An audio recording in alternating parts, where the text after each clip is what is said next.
It was approximately 4 o'clock in the afternoon on March 3, 1998. Somewhere in the city of Albany, New York, a hand slid a bank card into an ATM inside a Stewart's Shops convenience store, entered a 4-digit code, and withdrew $20. $20 exactly. The store had a security camera that day, but it was pointed at the cashier's counter, not at the cash machine. So whoever stood there, whoever knew that PIN, was never captured on tape. The card belonged to a 19-year-old college student named Suzanne Lyall, and by the time that $20 was pulled from her account, Suzanne had already been missing for nearly a full day. She had stepped off a city bus the night before, a short walk from her dorm, simply never arrived. According to her boyfriend, only 2 people on Earth knew the code to that card, Suzanne and himself. She always withdrew the same amount, always $20. The clerk on duty at the store did not recognize her face, and that part of the city was not somewhere Suzanne ever went. That withdrawal would be the last confirmed movement on her account. After the $20 left the machine, the trail simply ends. No more transactions, no phone calls, no emails, and Suzanne emailed nearly every day. Just $20, a code only 2 people knew, a camera pointed the wrong way, and then nothing. Before we follow this trail any further, I want to know, where are you watching from tonight? Drop your city in the comments below. Someone scrolling past this video right now might live in the capital region of New York, might have walked through Crossgates Mall, might have ridden that same bus route. That person could be holding a piece of this story without even realizing it. To understand what was lost on the night of March 2nd, 1998, you have to understand who Suzanne Gloria Lyall was. She was born on April 6, 1978, Saratoga Springs, New York, the youngest of Doug and Mary Lyall's 3 children. The family lived nearby in Ballston Spa, a small village in Saratoga County. Her 2 older siblings would later describe her as the darling of the family, a quiet girl, the kind who would come running out of the shower, with her hair still dripping wet, because a line of poetry had struck her, and she had to write it down in her notebook before it slipped away. She was a devoted fan of the Canadian rock band Rush, and from an early age, she was fascinated by computers. At a time when home computers were still unusual, Suzanne was building them from scratch. To her mother, she was simply Susie. Mary recalled the way her daughter's face would light up when she walked into a room, the big, easy smile she carried. Suzanne graduated from Ballston Spa High School with honors in 1996. She first enrolled at the State University of New York at Oneonta, but stayed only a year.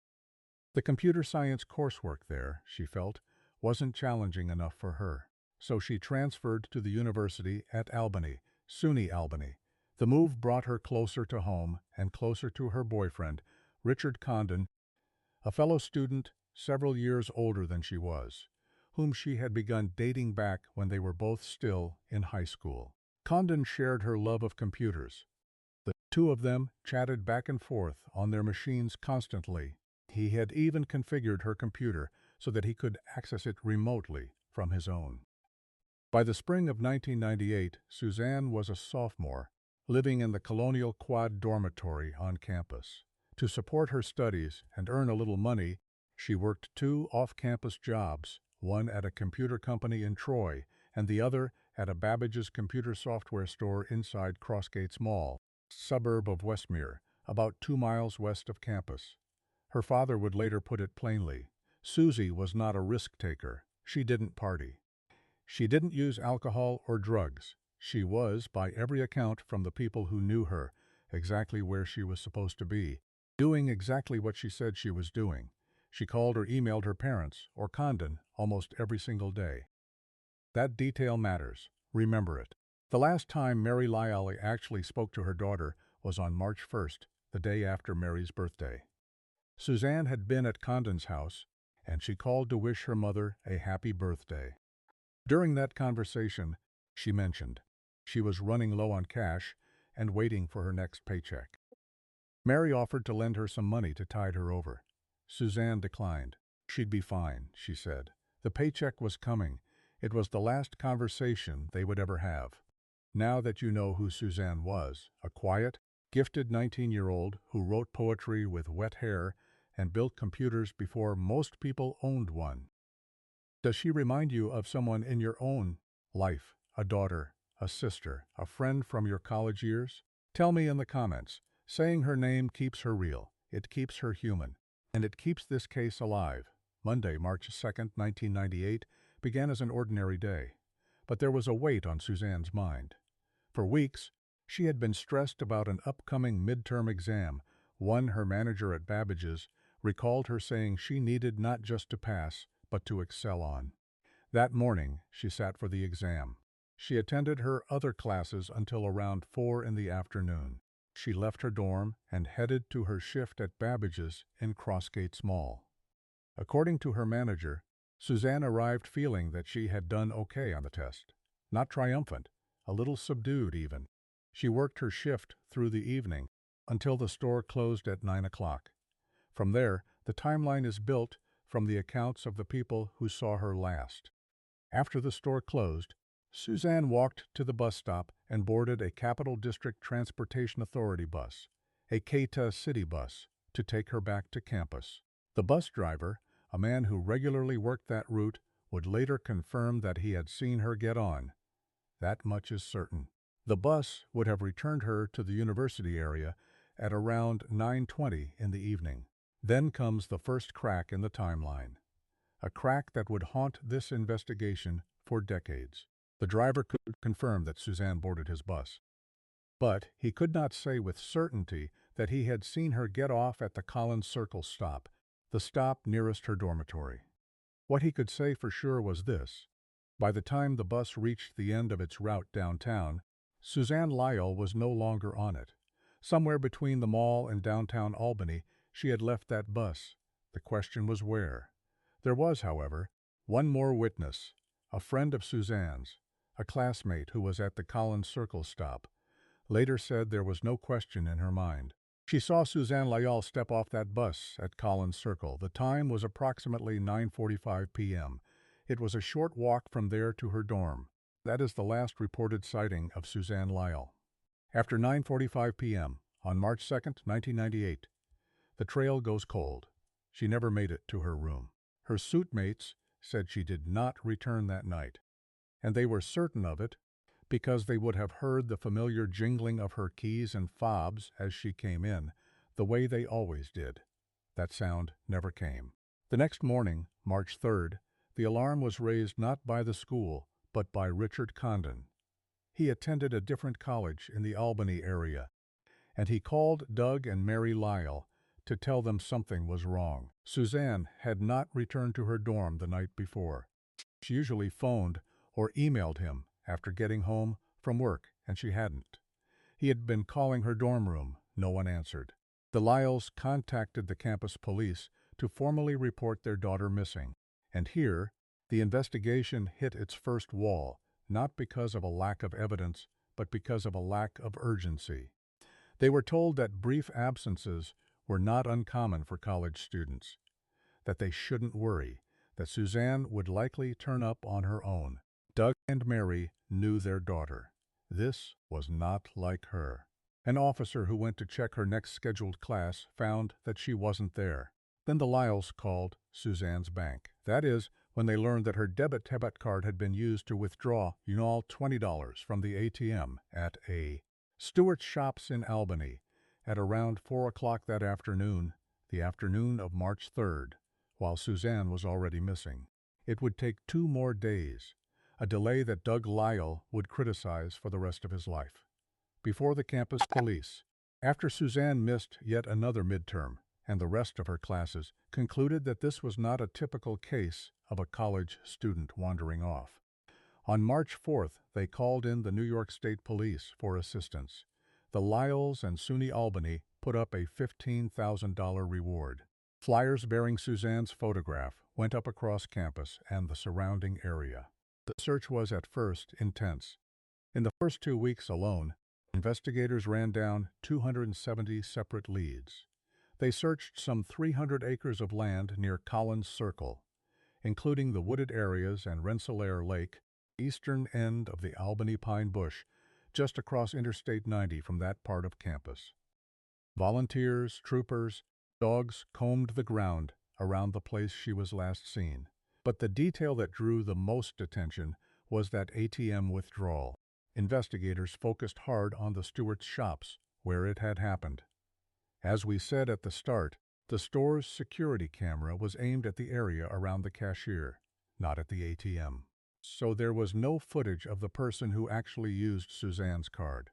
There was, however, a man inside the store around that time who may have used the machine. He was wearing a Nike baseball cap. Police sought him as a possible witness, a possible person of interest. They eventually located him and came to believe he had nothing to do with the case, though they could not completely exclude him. The location itself was strange.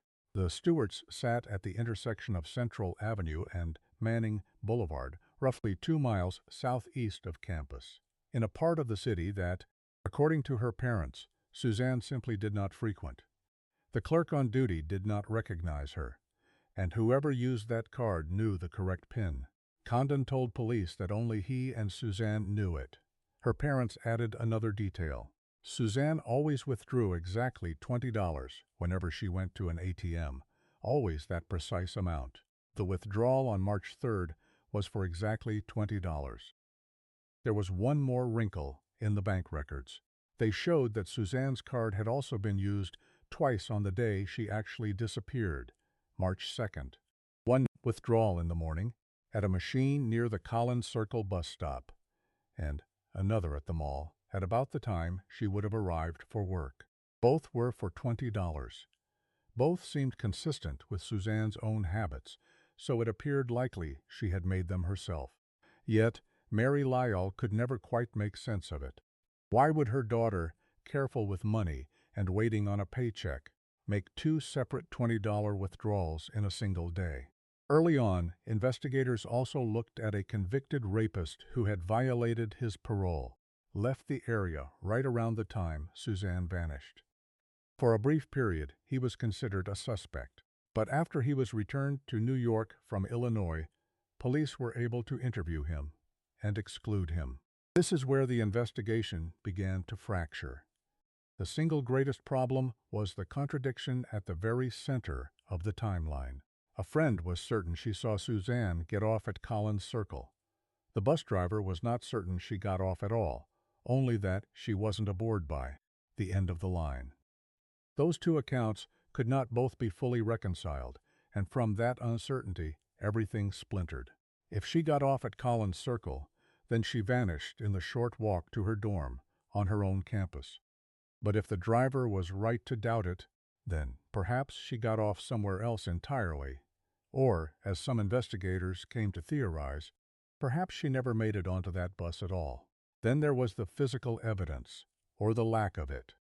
Months later, in the spring of 1998, Suzanne Babbage's name tag was found roughly 90 feet from the bus stop, lying in the visitors' parking lot. And here was the unsettling part. It was on the opposite side from the direction she would have walked if she were heading to her dorm. But investigators could not determine how long it had been sitting there. They could recover no forensic evidence from it at all. It was a tantalizing object that ultimately answered nothing. And the ATM, the most promising lead of all, had been undone by something as mundane as the angle of a security camera. The one moment when the person responsible may have stepped into view, one image that might have cracked this case open, was never recorded. The camera was pointed at the register. Add to that the days lost at the very beginning, when the disappearance was treated as a routine student absence rather than an emergency, you have a case that, within weeks, had begun to slip from a frantic search into something colder and quieter. You have now seen everything the investigators had in those first crucial weeks. The contradictory bus accounts, the name tag in the wrong parking lot, the $20 pulled from a card by someone who knew the code, and a camera that captured nothing. Before I walk you through the theories that have circled this case for nearly 3 decades, I want your take. With these specific gaps in mind, What do you think happened to Suzanne Lyall? Drop your theory in the comments. Over the years, several theories have taken shape. Has ever been proven. Each deserves to be weighed fairly. The first theory centers on Suzanne's boyfriend, Richard Condon. Police have never been able to entirely rule him out as a suspect in her disappearance, and several details kept his name in the conversation. According to her boyfriend, only he and Suzanne knew the pin to the card that was used the day after she vanished. Mary Lyall later told CBS News that her daughter had on several occasions tried to end the relationship, but that whenever she did, Condon would become emotional and she would stay with him. After the disappearance, Condon told police that Suzanne was his fiancée, a development the Lyalls said their daughter, who contacted them almost every day, had never mentioned to them. There was also a small, strange memory that Mary would turn over in her mind for years. About 2 weeks before Suzanne vanished, the two of them had been driving to visit Mary's mother. Suzanne asked if they could stop at Condon's house along the way, because she wanted to give him a Valentine's Day card. Nothing unusual happened during the visit. But Mary said in 2012 that she sometimes wondered whether the card her daughter delivered that day had in fact been something else, a letter ending the relationship. But here is the central problem with the theory, and it is a serious one. Richard Condon had an alibi for the time Suzanne disappeared. He said he was playing video games with a friend that night, and when police asked, friend confirmed it. That alibi was verified. A man with a verified alibi is, by definition, difficult to place at the scene. That's the first theory. And that verified alibi is exactly why it has never gone anywhere conclusive. And yet there is the other half of the story. After his initial conversations with police, Condon refused to take a polygraph test, told investigators he would only speak with them again if his lawyer was present.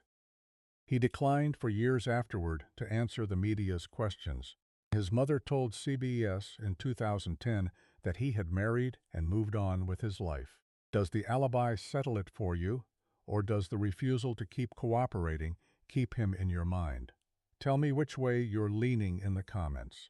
The second theory looks beyond anyone Suzanne knew, to the possibility of a stranger. A co-worker of Suzanne's at the store gave investigators something to think about.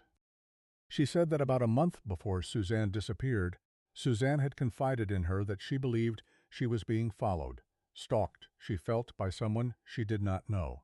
Notably, co-worker also said that Suzanne did not seem to be afraid of this person. It's a fragment, a single account, but in a case this thin, carries weight. That theory gained a darker dimension years later. In 2005, a man named John Regan was arrested after he tried to abduct a female student near Saratoga Springs High School by pulling her into his van from the street. Regan was at the time already facing trial for a kidnapping in Connecticut dating back to 1993, because Saratoga Springs sits a short distance from Ballston Spa, the Lyalls' hometown.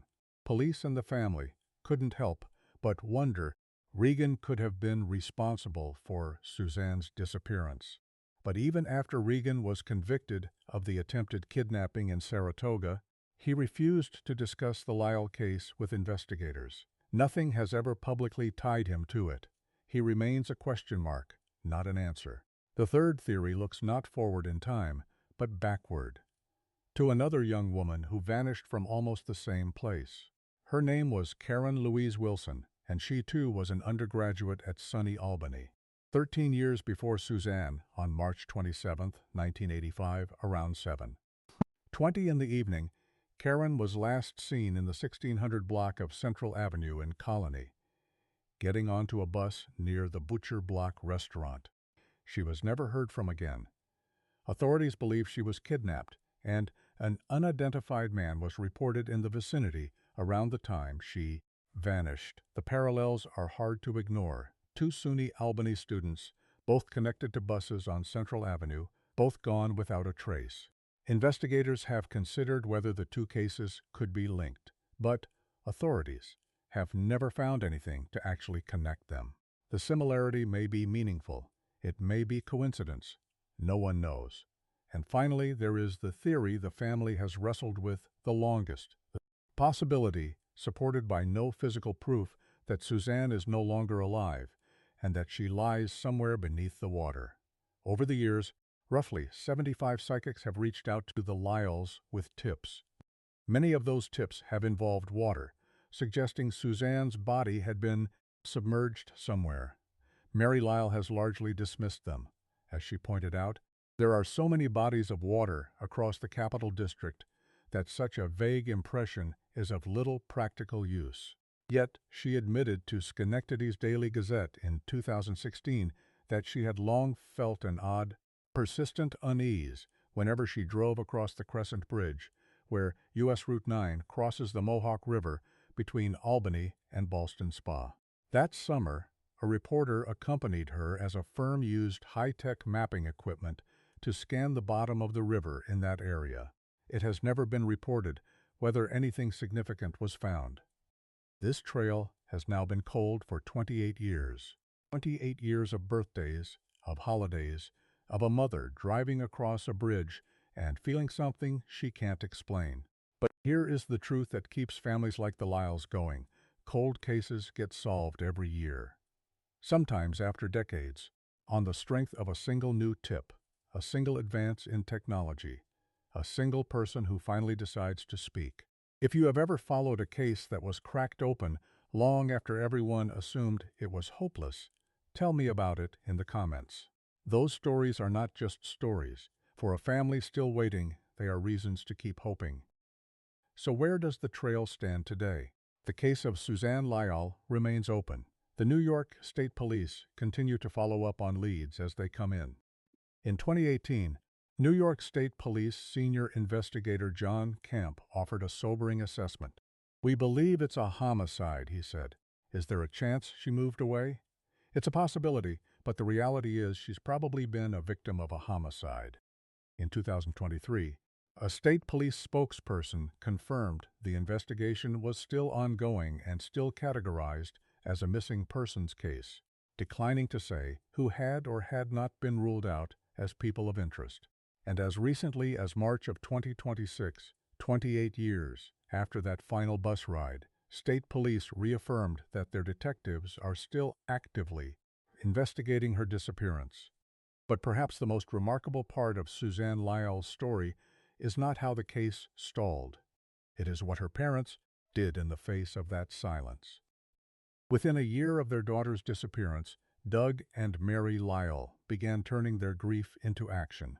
They lobbied New York state lawmakers for a law requiring colleges and universities to have real plans for investigating violent felonies and missing persons cases on campus, and to report them promptly to the state, addressing the very delays they believed had cost investigators precious time in Suzanne's case. On April 6, 1999, what would have been Suzanne's 21st birthday, Governor George Pataki signed that bill into law. The Lyalls didn't stop there. In 2003, President George W. Bush signed the PROTECT Act, which included a federal measure known as Suzanne's Law, raising from 18 to 21 the age at which local police must report a missing person to the National Crime Information Center. In 2008, another law bearing her name, the Suzanne Lyall Campus Safety Act, extended campus safety requirements nationwide. The Lyalls founded an organization called the Center for Hope, dedicated to supporting other families of the missing. Doug Lyall died in 2015, but Mary has carried on both the search and the advocacy. Because of a 19-year-old who built her own computers and wrote poetry with wet hair, college students all across America are safer today. Suzanne Gloria Lyall stood 5'3". She had light brown hair and blue eyes. She was a sophomore who excelled in computer science before the world had caught up to her, the youngest of three, the darling of her family, the girl whose face lit up a room. She stepped off a bus at Collins Circle on a Monday night in March of 1998, a short walk from home. She never made it to her door. The day after she vanished, someone who knew her secret code withdrew $20 from her account. And then, The trail went silent. But silent is not the same as the end. Someone made that withdrawal. Someone knew that pin. Someone, somewhere. What happened on that short walk between Collins Circle and a dorm room she never reached? Memories surface. Consciences grow heavy. People talk. If you have any information about the disappearance of Suzanne Lyall, New York State Police are asking you to call them at 476-811 or to email them at crimeatip@troopers.ny.gov. No detail is too small. No memory is too old. Somewhere in America, this trail is still cold. But someone out there remembers something. That someone is you. Make the call. If this is your first time walking a trail with us, consider subscribing. Stay with us as we follow the next one, because every cold trail deserves someone willing to follow it.